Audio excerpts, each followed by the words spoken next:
dito sa diet? Bakit Jello Max? Kailan kami na merwisyo o nanghihingi ng pamasahe sa inyo? Sasabihin mo sa amin na bibigyan kami ng pamasahe na isa utang ina. Tay. Ayun na guys, no? May thumbnail tayo na paano ba tayo dapat respetuhin? Yeah, respetuhin. Yeah. Paano ka dapat respetuhin? Inulan, hinagupit ng mura si Jello Max. Nasagad si ate. Ito si Kunyak. Ayun na tuloy. Napagmurahan. Yun ang tanong. Ang tanong natin dito, paano ba tayo respetuhin? Paano ba dapat tayo respetuhin ang ating kapwa? Si Jello Max ay kilala bilang charity vlogger, tumutulong sa kapwa.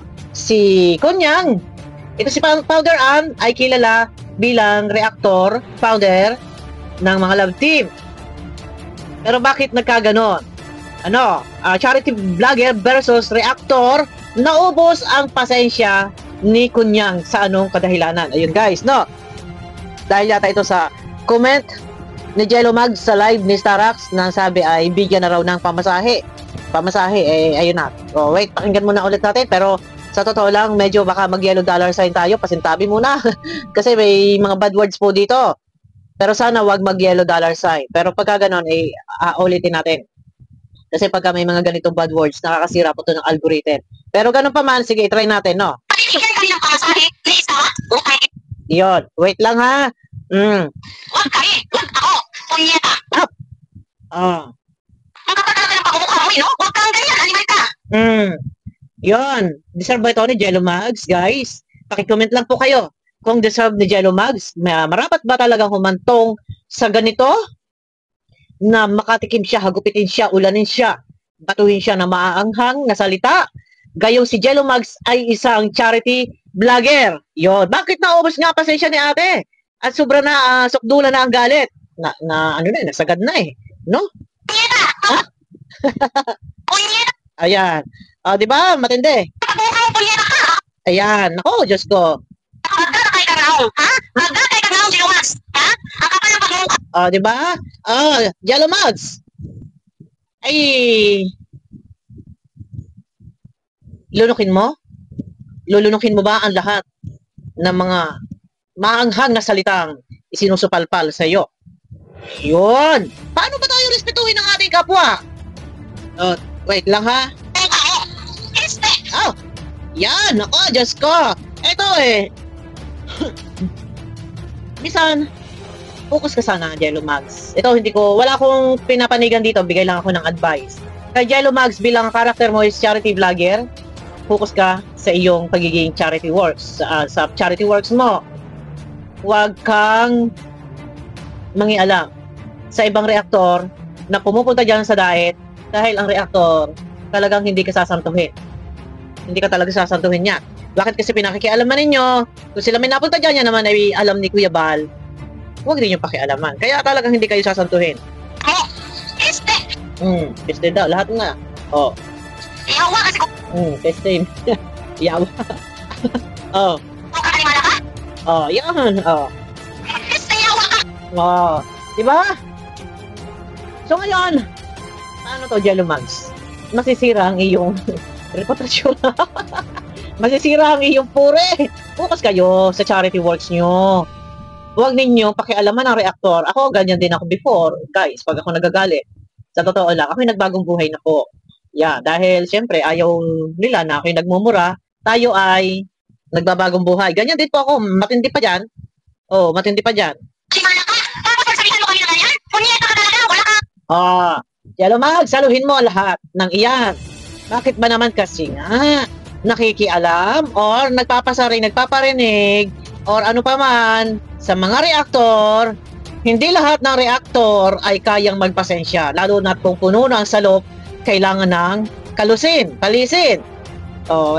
Kasi naman kung meron man kayong hindi gusto kay Founder Ann, dahil kayo naman ay mga charity vlogger, huwag kayo magpara-comment ng mga salitang hindi nila magugustuhan dahil mabababoy ang inyong pangalan, masisira ang inyong pagkatao, no?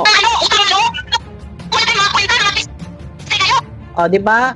Kasi ano nga naman, ang akin lang naman dito, kung sila Jello Mags man ay merong galit or inis kila Founder Ann at ayon kay Founder Ann na pumunta daw nung minsan daw ay sabi daw ni Jello Mags ay hindi raw niya kilala sila Founder Ann. Parang ganun. Gayong kilala naman. Imposible naman na hindi natin kilala ang mga reactor ng Kalingap. Kung ikaw ay isang Kalingap partners, dapat alam mo rin kung sino mga nag-reaction diyan. No, wag tayo magkukunwari hindi natin kilala yan, hindi ko kilala yan. Yung mga ganon, wag tayo masyadong ano sa kapwa. At kung ikaw man ay may galit Jello Mags kay Founder Ann, sarilinin mo na lang. Huwag kayong magpara-comment dahil sabi ko nga kung kayo ay nasa lugar, kung kayo ay nasa tama, kami mga reactor na dito na kayo ay didepensahan, kayo ay kakampihan. Pero dahil si Founder Ann ay kalingap din at napunta naman ng daet, so, respeto. Paano ba tayo respetuhin? Respetuhin mo muna ang iyong sarili bago magrespeto sa kapwa. Yung kay Jello Mags, magrespeto ka sa iyong sarili, respetuhin mo na huwag mong gawin yung mga bagay na magiging balahura ka o parang ganun tipo na magkukomment ka ng laban sa iyong kapwa. Ay isipin mo muna kung anong kahantungan yan ng iyong sarili. Kung ikaw ay resbakan, masisira ang buhay mo, masisira ang pangalan mo, masisira ang reputasyon mo, masisira ang puri mo. Oh. Ngayon, sarilinin na lang kung may mga galit. Kasi hindi tayo sasantuhin. Kung isang halimbawa, pag ako talaga nasasagad ng pasensya, talagang namumutaktak talaga, namumulaklak talaga ang mura. Pero pinipilit ko magbago.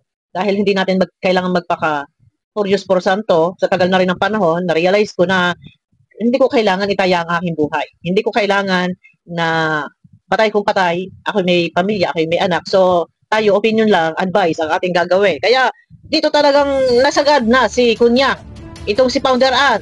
So, respetuhin muna natin ang ating mga sarili, and then, respetuhin din ang ating kapwa. Nasa ganun ay, respetuhin ka din ng iyong kapwa. Balikan lang yan. Magrespetuhan sa madaling salita. Respeto ninyo sila Kunya, huwag kayong para comment-comment, huwag kayong para maliban lang kung talagang meron kayong ipinaglalaban, pero kung may pinaglalaban, diretsahin. Huwag tumpik-tumpik pa. Yon. Kaya talagang nasagad ang pasensya, hindi sa kinakampihan ko si Founder Ann dito. Kung sa part ko, akong isang reactor or isang founder, at ang layo nilang naman din ni Founder Ann is sumuporta din sa founder ng Ragel, ay kung gaganyan nyo lang naman at bibigyan ng pamasahe di umano para magsi-uwi na, ayun ba? O ay hindi rin naman talaga maganda. Kamags, masama ba pumunta ang mga supporters ng Ragel? Masama ba? Hindi naman hindi naman masama.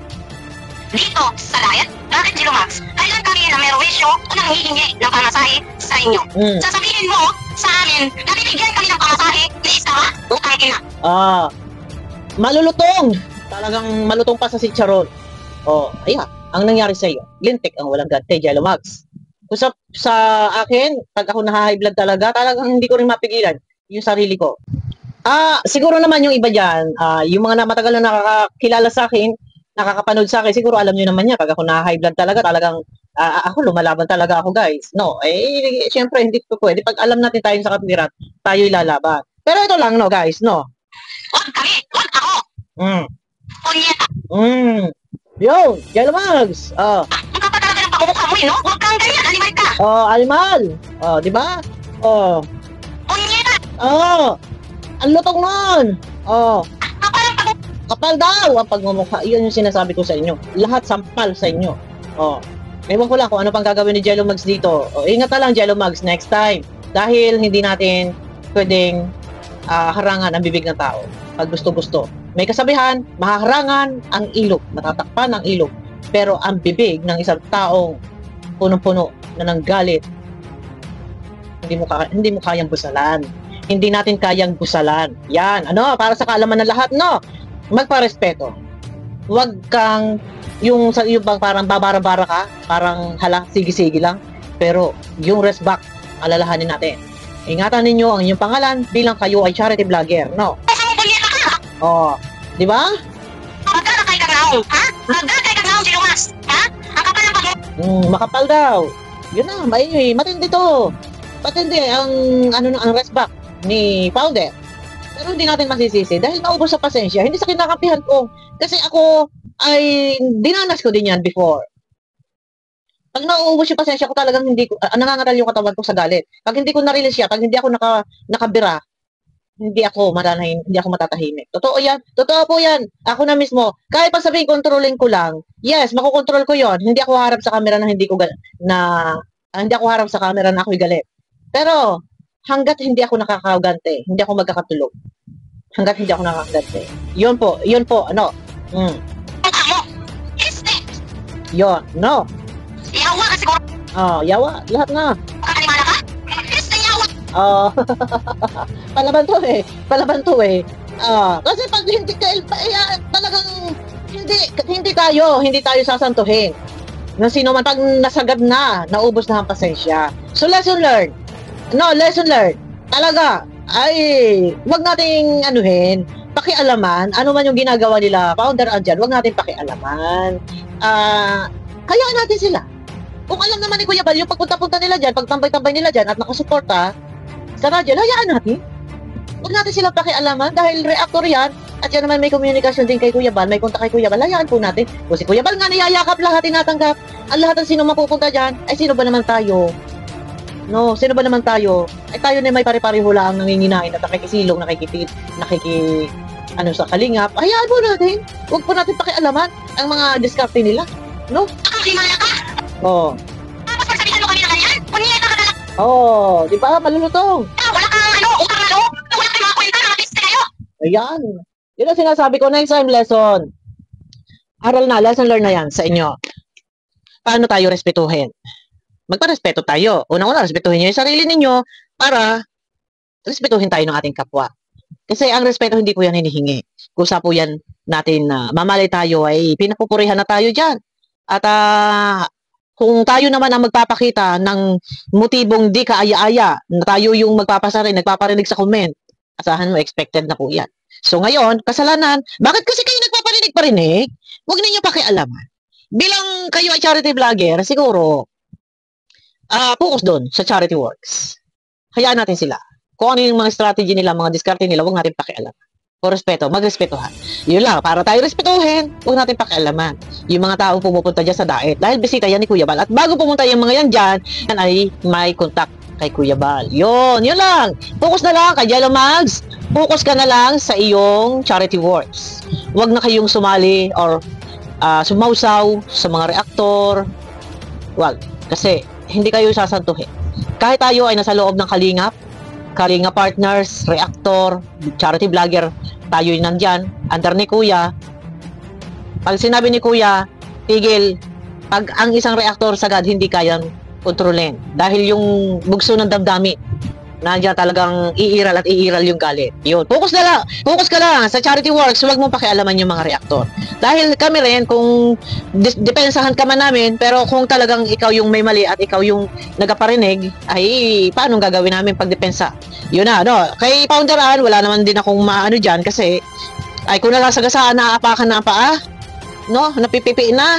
Kung nasagasaan mo, naapakan mo, si Ann talagang aaray. So alam na natin yan, talaga normal. Ikaw nakaapak, aaray yung nasaktan mo, yung naapakan mo, naapakan ka na hindi ka pa magsasalita, pipi na, no, di ba? Hindi ka pa magsasalita. So, ayun lang. Ayun na guys, abangan nyo ako sa aking next video.